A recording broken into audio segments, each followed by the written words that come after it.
Hello friends, स्वागत है आपका मेरे यूट्यूब चैनल क्रॉनिकल एकेडमी पे। तो आज हम देखने वाले हैं वैदिक सभ्यता के इम्पोर्टेंट क्वेश्चन जो कि विभिन्न एग्जाम जैसे कि DSSB और GRC, UPLT ग्रेड या फिर EMRS जैसी भर्ती के लिए काफ़ी महत्वपूर्ण है और इन एग्ज़ाम में पूछे जा चुके हैं। ठीक है, तो चलिए आज का क्वेश्चन स्टार्ट करते हैं। इस इसके अंतर्गत हम लगभग 75 से ज़्यादा क्वेश्चन देखने वाले हैं, अब सिर्फ वैदिक सभ्यता से रिलेटेड। तो अगर आप इस वीडियो को पूरा देखते हैं अंत तक, तो आई होप आपका वैदिक सभ्यता के ऑलमोस्ट सभी क्वेश्चन आपको टच हो जाएंगे, जो और आप उसे याद कर लेते हैं तो आपको एग्जाम में काफ़ी हेल्पफुल होंगे। ठीक है, चलिए पहला क्वेश्चन देखते हैं। पहला क्वेश्चन है, प्रारंभिक वैदिक समाज में मुख्य जीविका क्या थी? तो जो वैदिक समाज की मुख्य जीविका क्या थी? ऑप्शन है व्यापार, ऑप्शन बी है कृषि, ऑप्शन सी है पशुपालन या फिर ऑप्शन डी है शिल्प कर्म। तो इसका जो सही जवाब होगा वो होगा पशुपालन, यानी कि वैदिक समाज में सबसे पहले लोग पशुपालन पर आधारित जीवन व्यतीत करते थे। ठीक है, अगला प्रश्न है, निम्नलिखित में से वैदिक साहित्य में कौन सम्मिलित नहीं है? ऑप्शन है संहिताएं, ऑप्शन बी है स्मृतियां, ऑप्शन सी है आरण्यक या ऑप्शन डी है उपनिषद। तो जो इसका जो सही जवाब होगा वो होगा स्मृतियां। स्मृतियां जो थी वो वैदिक साहित्य में सम्मिलित नहीं है। अगला प्रश्न है, निम्नलिखित में से कौन वेदांत का हिस्सा नहीं है? तो वेदांत का हिस्सा नहीं है, कौन है? ऑप्शन है ज्योतिष, ऑप्शन बी है कल्प, ऑप्शन सी है निरुक्त या ऑप्शन डी है आगम। तो इसका जो सही जवाब होगा वो होगा आगम। ठीक है, वेदांत में कितने हैं? तो 6 हैं, शिक्षा, कल्प, व्याकरण, निरुक्त, छंद, ज्योतिष। ठीक है, अगला प्रश्न है, ऋग्वैदिक काल में कोई नियमित भूमिकर नहीं था क्योंकि? ऑप्शन है इसका, लोग एक स्थान पर अस्थायी रूप से नहीं बसते थे। ऑप्शन है सरकार इस संबंध में अनभिज्ञ थी। ऑप्शन सी है राजा को भूमि का मालिक नहीं समझा जाता था, या फिर ऑप्शन डी है लोग भूमि कर देने के आदी नहीं थे। तो इसका जो सही जवाब होगा वो होगा ऑप्शन सी, जो राजा को भूमि का मालिक नहीं समझा जाता था ऋग्वैदिक काल में। ठीक है, अगला प्रश्न है, ऋग्वेद में किस नदी को अमृतमय और नदीमय और देवीतमय कहा गया है? ऑप्शन है सिंधु नदी को या फिर वितस्ता नदी को या परस्पर नदी को या सरस्वती नदी को। तो इसका जो सही जवाब होगा वो होगा सरस्वती नदी को क्या कहा जाता था? देवीतमय, अमृतमय और नदीतमय इसके अन्य नाम थे। ठीक है, अगला प्रश्न है, निरुक्त के प्रेरणा कौन थे?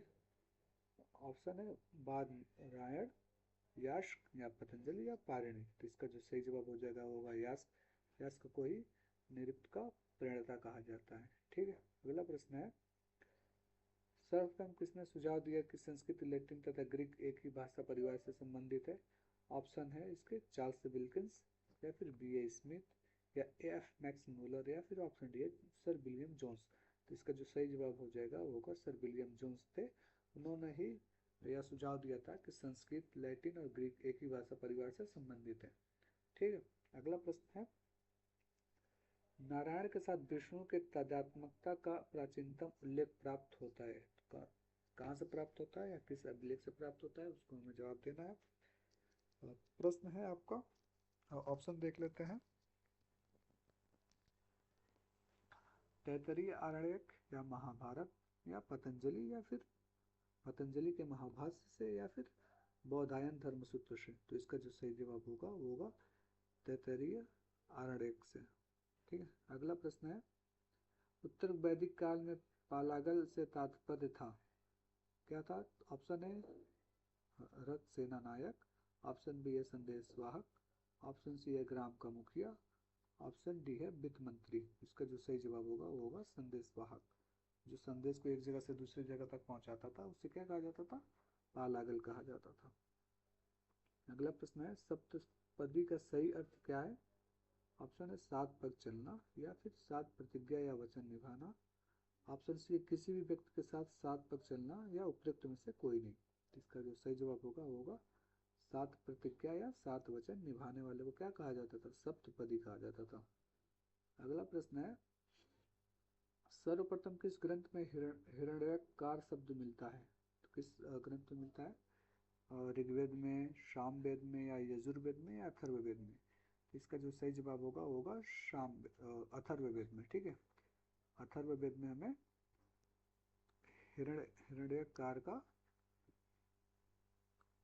उल्लेख मिलता है। ठीक है, अगला प्रश्न है,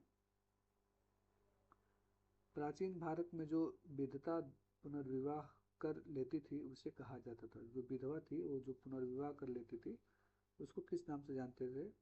तो इसका ऑप्शन है परिगृहिता, या परिणीता, या पुनर्भु, या फिर निमेशिका। तो इसका जो सही जवाब होगा होगा पुनर्भु। उसे पुनर्भु के नाम से जाना जाता था। अगला प्रश्न है, जिस वेद की रचना गद्य और पद्य दोनों में की गई है उसका क्या नाम है? तो यानी चार वेद हैं, ऋग्वेद, यजुर्वेद, सामवेद और अथर्ववेद। तो इसमें से कौन सा ऐसा वेद है जिसका रचना गद्य और पद्य दोनों में किया गया है? तो इसका जो सही जवाब होगा होगा यजुर्वेद। यजुर्वेद की जो रचना की गई है गद्य और पद्य दोनों में की गई है। ठीक है, अगला प्रश्न है, भारतीय गणित का प्राचीनतम ग्रंथ कौन सा है? ऑप्शन है आरण्यक, ऑप्शन बी है धर्मसूत्र, ऑप्शन सी है निरुक्त, ऑप्शन डी है शुल्ब सूत्र। तो इसका जो सही जवाब होगा वो होगा शुल्ब सूत्र। प्राचीन भारतीय का प्राचीनतम ग्रंथ कौन सा है? तो शुल्ब सूत्र है। अगला प्रश्न है, वैदिक कालीन देवताओं की संख्या कितनी है? ऑप्शन है 13, ऑप्शन बी है 23, ऑप्शन सी है 33, या फिर ऑप्शन डी है 53। तो इसका जो सही जवाब होगा होगा 33। ठीक है, अगला प्रश्न है, निम्नलिखित में से कौन वैदिक देवता नहीं थे? तो कौन नहीं थे? विष्णु, कृष्ण, इंद्र, ब्रह्मा। तो इसमें जो कृष्ण है क्या है? वैदिक देवता नहीं है। ठीक है, अगला प्रश्न है, इनमें से कौन वैदिक सूर्य देवता नहीं थे? तो ऑप्शन है सावित्री, ऑप्शन बी है विष्णु, उरुक्रम, या विश्वकर्मा, या सविता। तो इसमें जो सही जवाब होगा वो होगा आपका सी, विश्वकर्मा जो थे वो सूर्य देवता नहीं थे। अगला प्रश्न है, युद्ध का प्रारंभ मनुष्य के मस्तिष्क में होता है किस ग्रंथ में उल्लिखित है? तो ऑप्शन है ऋग्वेद, ऑप्शन बी है सामवेद, ऑप्शन सी है अथर्ववेद, और ऑप्शन डी है मुंडकोपनिषद। तो इसका जो सही जवाब हो जाएगा वो होगा अथर्ववेद में कहा गया है कि युद्ध का जो प्रारंभ होता है वो सबसे पहले मनुष्य के मस्तिष्क में होता है। ठीक है, प्रश्न है, वेदों के काव्यात्मक हिस्से को कहा जाता है?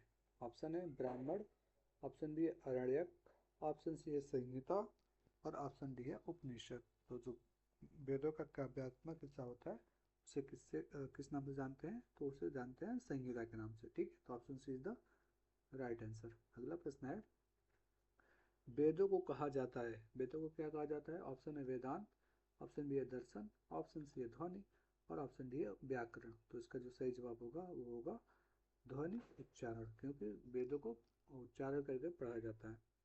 अगला प्रश्न है, वेदों को कहा जाता है, ऑप्शन है स्मृति, श्रुति, वेदांग, या वेदांत। ठीक है, तो इसका जो सही जवाब होगा होगा श्रुति, यानी कि सुना, वेदों को सुना भी जाता है जिसकी वजह से वेदों को श्रुति भी कहा जाता है।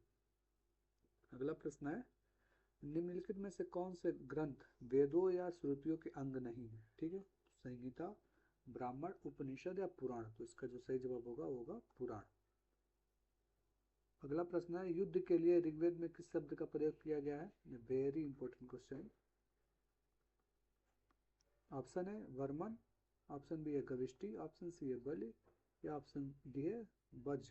तो इसका जो सही जवाब होगा होगा गविष्टि।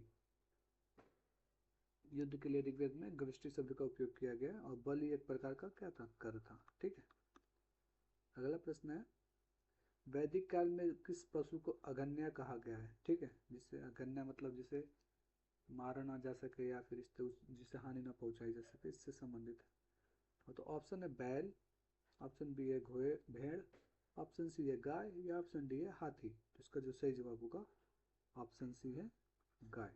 गाय को क्या कहा गया है? वैदिक काल में अगन्य कहा गया है। ठीक है, अगला प्रश्न है, 16 संस्कारों में उपनयन संस्कार किस क्रम पर है? ठीक है, तो 16 संस्कार होते हैं 1 से लेकर के 16 तक। इसमें पूछ रहा है कि जो उपनयन संस्कार है वो कितने नंबर पे स्टैंड करता है? तो ऑप्शन है 11वां, ऑप्शन बी है 10वां, ऑप्शन सी है 9वां, या ऑप्शन डी है 12वां। तो इसका जो सही जवाब होगा वह ऑप्शन है 11वें स्थान पर है। अगला प्रश्न है, वैदिक काल में गाय के आधार पर दूरी का निर्धारण किस शब्द से किया जाता था? तो ऑप्शन है गभ्युति, ऑप्शन बी है संगवन, ऑप्शन सी है अगन्या, ऑप्शन डी है गोष्ठी। इसका जो सही जवाब होगा वो होगा गभ्युति। अगला प्रश्न है, वैदिक काल में गाय के आधार पर समय का निर्धारण किस शब्द से किया जाता था? ठीक है, इसमें समय पूछ रहा है, अगले वाले इससे पहले जो प्रश्न किया उसमें दूरी पूछ रहा है। ठीक है, तो काफ़ी इंपॉर्टेंट है, आपको ध्यान रखना है। ऑप्शन है गभ्युति, ऑप्शन बी है संगवन, ऑप्शन सी है अगन्या, ऑप्शन डी है गोष्ठी। तो इसका जो सही जवाब होगा होगा संगवन, यानी समय पूछेगा तो संगवन और दूरी पूछेगा तो गभ्युति। ठीक है,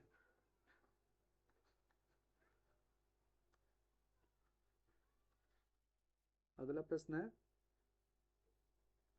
वैदिक काल में बलि देने की परंपरा किस शब्द से जुड़ी हुई थी? ठीक है, तो भाग उसे क्या कहते थे? तो भाग कहते थे, या फिर भोग कहते थे, या हिरण्यक कहते थे, या बलि कहते थे। तो इसका जो सही जवाब होगा होगा भोग। ठीक है, बलि देने की जो परंपरा जुड़ी थी वो भोग से जुड़ी हुई थी।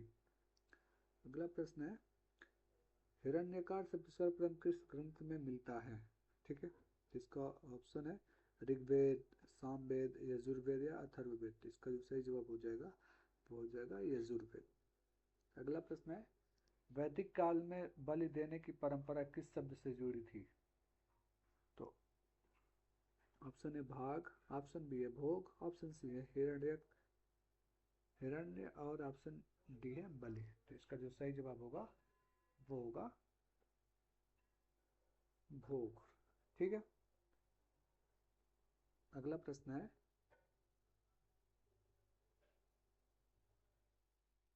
ये तो रिपीट हो गया क्वेश्चन, नहीं। हिरण्यकार शब्द सर्वप्रथम किस ग्रंथ में मिलता है? ऋग्वेद, सामवेद, यजुर्वेद, अथर्ववेद। तो ये मिलता है किसमें? यजुर्वेद। ठीक है, अगला प्रश्न है, प्राचीन भारत में जो विधवा पुनर्विवाह कर लेती थी उसे क्या कहा जाता था? तो परिगृहिता कहा जाता था, या परिणीता कहा जाता था, या फिर पुनर्भु कहा जाता था, या निमेशिका कहा जाता था। निमेशिका। ठीक है, तो इसका जो सही जवाब होगा होगा पुनर्भु। ठीक है, अगला प्रश्न है, जिस वेद की रचना गद्य और पद्य दोनों में की गई है उसका क्या नाम है? तो उसे कहते हैं हम यजुर्वेद। ठीक है, यजुर्वेद की जो रचना की गई है वो गद्य और पद्य दोनों में की गई है।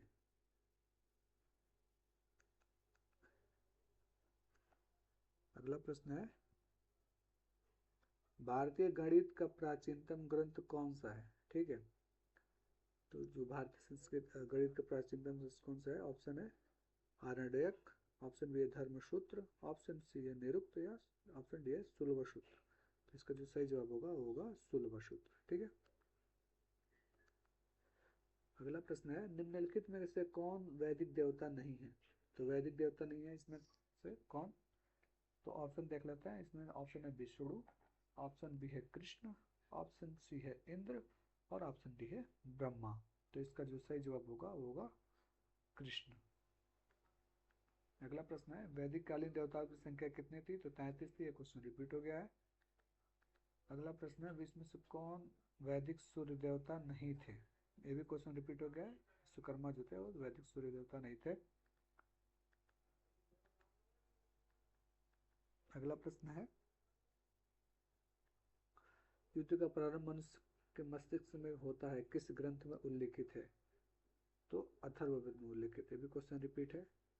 हिरण्यपाल और ऑप्शन डी है बलिदानी। तो इसका जो सही जवाब होगा वो होगा भागदूग है। ठीक है, अगला प्रश्न है, वैदिक काल में राजा को भूमि का मालिक क्यों नहीं माना जाता था?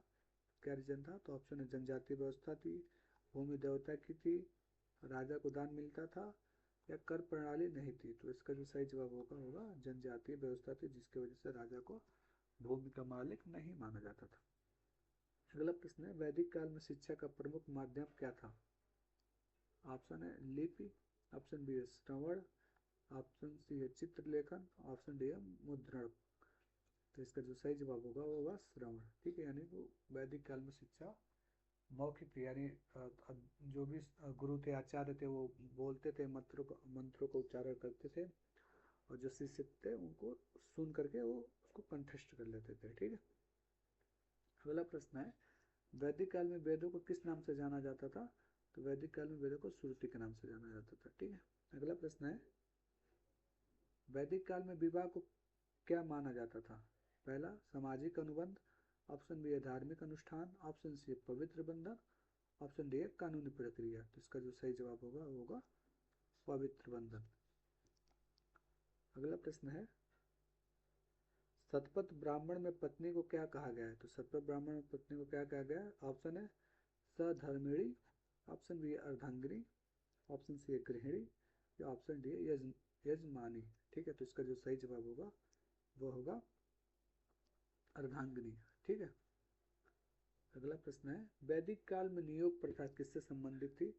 तो वैदिक काल में नियोग प्रथा किससे संबंधित थी? पहला ऑप्शन है शिक्षा। ऑप्शन बी है विवाह। ऑप्शन सी है संतान। और ऑप्शन डी है यज्ञ। तो इसका जो सही जवाब होगा वो होगा संतान प्राप्ति। अगला प्रश्न है, वैदिक काल में पुनर्भु शब्द किसके लिए प्रयोग होता था? तो ऑप्शन है विधवा। ऑप्शन बी है पुनर्विवाहित स्त्री। ऑप्शन सी है कन्या। ऑप्शन डी है यजमानी स्त्री। तो इसका जो सही जवाब होगा होगा पुनर्विवाहित स्त्री को क्या कहा जाता था? पुनर्भु कहा जाता था वैदिक काल में। अगला प्रश्न है, वैदिक काल में यज्ञों में पत्नी की अनुपस्थिति में किसका प्रयोग होता था? तो ए है मिट्टी का पुतला। बी है सोने का पुतला। सी है घास का पुतला। और डी है उपरोक्त सभी। तो इसका जो सही जवाब होगा होगा उपरोक्त सभी। ठीक है। जो अगर कहा जाए तो अगर राजा या फिर किसी ऐसे धनवान व्यक्ति से के घराने से संबंधित है तो वो लोग काफ़ी सोने वगैरह का भी इस्तेमाल कर लेते थे, या फिर मिडिल क्लास या फिर गरीब लोग थे तो मिट्टी और घास का पुतला का इस्तेमाल करते थे। ठीक है। अगला प्रश्न है, वैदिक काल में यज्ञ में भाग लेने वाली स्त्रियों की संख्या कितनी हो सकती थी? ऑप्शन है केवल एक। ऑप्शन बी है दो, अनेक, या फिर उनमें से कोई नहीं। तो इसका जो सही जवाब होगा वो होगा अनेक। ठीक है। अगला प्रश्न है, वैदिक काल में यज्ञ में भाग लेने वाली स्त्रियों की संख्या कितनी हो सकती थी? तो अनेक। ठीक है। क्वेश्चन रिपीट हो गया है। अगला प्रश्न है, वैदिक काल में यज्ञों में पत्नी की अनुपस्थिति में किसका प्रयोग होता था? तो इसका जो सही जवाब होगा उपरोक्त में से सभी। ठीक है। ये भी रिपीटेड क्वेश्चन है। अगला प्रश्न है, वैदिक काल में विवाह के बाद कन्या को वर के किस अंग में बैठाया जाता था? ठीक है। दाहिने अंग में, या वाम अंग में, या मध्य अंग में, या फिर चरणों में? तो इसका जो सही जवाब होगा होगा वाम अंग में। ठीक है। अगला प्रश्न है, वैदिक काल में सप्तपदी के बाद विवाह को क्यों क्या माना जाता था? तो ऑप्शन सी है वैदिक विवाह। ठीक है। अगला प्रश्न है, वैदिक काल में यज्ञों में भाग लेने वाली स्त्रियों का उल्लेख किस संहिता में मिलता है? ऑप्शन है शतपथ ब्राह्मण। ऑप्शन बी है मैत्रायणी संहिता। ऑप्शन सी है ऐतरेय ब्राह्मण। या फिर ऑप्शन डी है गोपथ। तो इसका जो सही जवाब होगा वो होगा मैत्रायणी संहिता। ठीक है। अगला प्रश्न है, मैत्रायणी संहिता में मनु की कितनी पत्नियों का उल्लेख हुआ है? ऑप्शन है पाँच। ऑप्शन बी है सात। ऑप्शन सी है 10। या फिर ऑप्शन डी है 12। तो इसका जो सही जवाब होगा वो होगा 10। ठीक है। मैत्रायणी संहिता में मनु की कितनी स्त्रियों का उल्लेख हुआ है? तो उनकी 10 स्त्रियों का उल्लेख हुआ है। अगला प्रश्न है, वैदिक काल में राजा को बलि देने की परंपरा किस शब्द से जुड़ी थी? ऑप्शन ए है भाग। ऑप्शन बी है भोग। ऑप्शन सी है हिरण्य। ऑप्शन सी है बलि। तो इसका जो सही जवाब होगा वो होगा भोग। अगला प्रश्न है, वैदिक काल में बलि देने की परंपरा को राजा ने क्या मान लिया था? ऑप्शन है दान, या फिर अधिकार, या कर, या उपहार। तो इसका जो सही जवाब होगा वो अधिकार। ठीक है। बलि देने की परंपरा को उसने अपना अधिकार मान लिया था। अगला प्रश्न है, वैदिक काल में भाग दूक किसे कहा जाता था? तो ऑप्शन है कर संग्रह करने वाले अधिकारी को, या फिर यज्ञ करने वाले पुरोहित को, या फिर गायों का जो रक्षक था उसे, या राजा का जो दूत था उसे। तो इसका जो सही जवाब होगा होगा कर संग्रह करने वाले अधिकारी को क्या कहा जाता था? भागदूक कहा जाता था। अगला प्रश्न है, वैदिक काल में नरिस्ता किसे कहा जाता था? तो सभा को कहा जाता था, या समिति को कहा जाता था, या फिर विधाता को, या फिर गण को? तो इसका जो सही जवाब होगा वो सभा को कहा जाता था, नरिस्ता। अगला प्रश्न है, सभा को किलवत पद क्यों कहा जाता था? तो न्यायिक कार्य करती थी इसके वजह से कहा जाता था, या फिर पाप का विमोचन करती थी इसके वजह से कहा जाता था, या धार्मिक अनुष्ठानों की वजह से कहा जाता था, या फिर युद्ध का संचालन करती थी इसके वजह से कहा जाता था? तो इसका जो सही जवाब होगा कि वो पाप का विमोचन करती थी, जिसकी वजह से सभा को किलवत अस्पद कहा जाता था। ठीक है। अगला प्रश्न है, समिति के अध्यक्ष को क्या कहा जाता था? तो सभापति, ईशान, यजमान, या पुरोहित? इसका जो सही जवाब होगा होगा ईशान। ठीक है। अगला प्रश्न है, विदत किस प्रकार की संस्था थी? तो ऑप्शन है सामान्य जनों की, या फिर कुलीन वर्गों की, या फिर विद्या और विद्वानों की, या फिर सैनिकों की? तो इसका जो सही जवाब होगा होगा वृद्धों और विद्वानों की जो सभा थी वो विदत थी। ठीक है। अगला प्रश्न है, वैदिक काल में गण के विषय में क्या अस्पष्ट है? तो ये एक न्यायिक संस्था थी, एक धार्मिक संस्था थी, या एक अस्पष्ट नहीं थी, या फिर यह यज्ञ संस्था थी? तो इसका जो सही जवाब है वो है यह अस्पष्ट नहीं थी। अगला प्रश्न है, वैदिक साहित्य को किस नाम से जाना जाता है? तो वैदिक साहित्य को श्रुति के नाम से जानते हैं। ये रिपीटेड क्वेश्चन है।